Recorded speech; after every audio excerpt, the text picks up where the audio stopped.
Hey everyone, welcome back for another deep dive. This time, we're diving headfirst into the world of political satire. And specifically, we're dissecting a recent Saturday Night Live cold open. This has been generating a lot of buzz. Yeah, this one really struck a chord, and we're here to unpack why. We've got a stack of articles here, opinions flying left and right, and it seems like everyone's got something to say about how SNL tackled this particular political hot potato. Well, it is fascinating how a single sketch can ignite such passionate responses, right? Absolutely, and that's what makes this deep dive so interesting. So let's get right into it.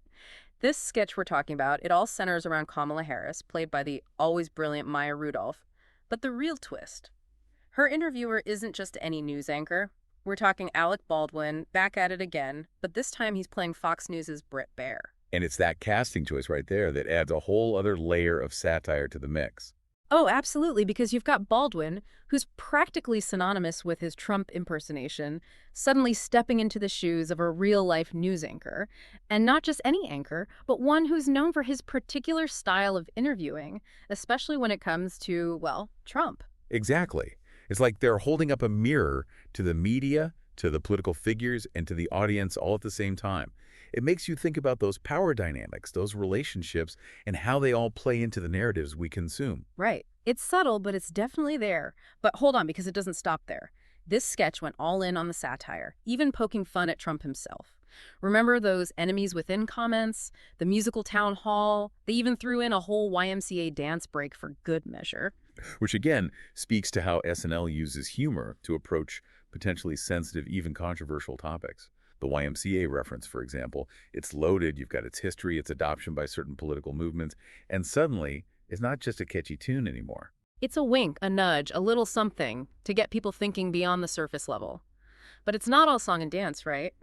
Things take a turn for the, well, let's call it intriguingly manipulative, when Bear starts grilling Harris with these out-of-context clips. Which, anyone who's been paying attention to political discourse knows, that's a tactic straight out of the real-world playbook. But absolutely. And they really hammered that point home by doing the same thing to Joe Biden, played by Dana Carvey, even making it seem like he's throwing some serious shade at Harris. And that's where the brilliance of this satire comes in.